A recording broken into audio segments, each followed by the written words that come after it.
What's good, guys? Welcome back to another video. Today we're going to go over a pretty tough technique, wave bouncing.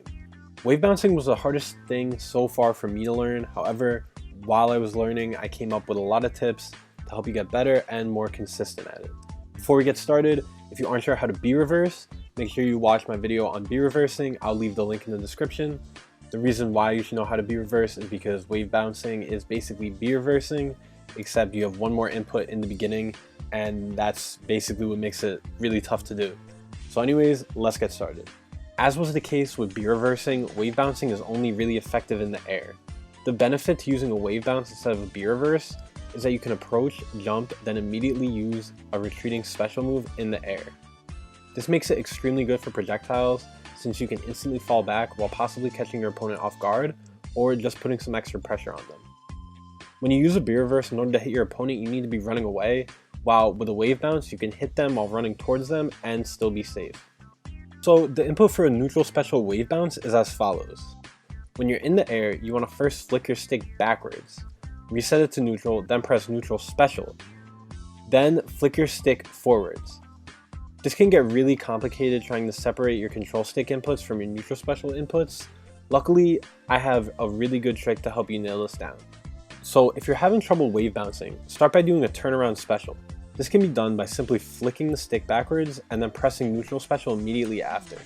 This will help you separate your first two inputs to make sure that you don't do a side B at the start. Once you get that down, what you want to do is instead of pressing neutral special after the initial flick of the stick, you do a B reverse.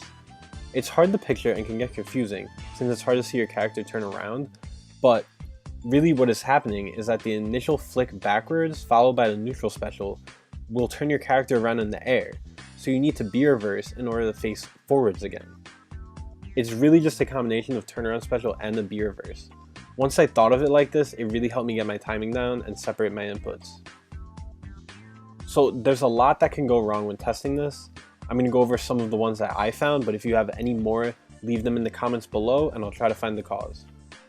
If you're doing a turnaround side B, that means you're pressing B at the same time you're flicking the stick backwards. If you're doing a forward side B, that means you're pressing B at the same time you're flicking the stick forwards. If you're doing a turnaround neutral B, then you aren't flicking your stick forward fast enough after inputting neutral B. If you're doing a forwards neutral B, this means that you're inputting neutral special too late after the initial flick backwards. So that's all I got besides me just obviously misinputting things, but again, if you get anything else, be sure to comment and I'll try to help you all out. So now the input for a side special wave bounce is actually really simple. What you need to do is side B backwards, then immediately let go of B and then flick your stick forwards. This is easier because there's only the two inputs and it's basically a B reverse, but your inputs are in opposite directions.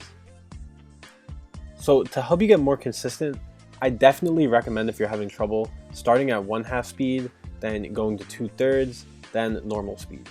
This is just because there's more inputs, so it helps you get separate inputs so you don't input any side Bs when you want a neutral special or anything like that. So the uses of a wave bounce are similar to a B reverse. It gives you an extra movement option when in neutral. On top of this, it's a more aggressive option since you will always be facing your opponent. This is what makes it really good for projectile characters or characters that have special attacks with larger hitboxes. I wouldn't really recommend to land with this just because it's harder to do and you don't want to miss input and get punished, so stick with B reversing to help mix up your landing. So that's going to be it for today's video, guys. Thank you all for watching. I hope that this video helped you get better at wave bouncing because it's pretty hard to get it right. If it did help or you did enjoy the video, please like, comment, and subscribe, and I'll see you all next time.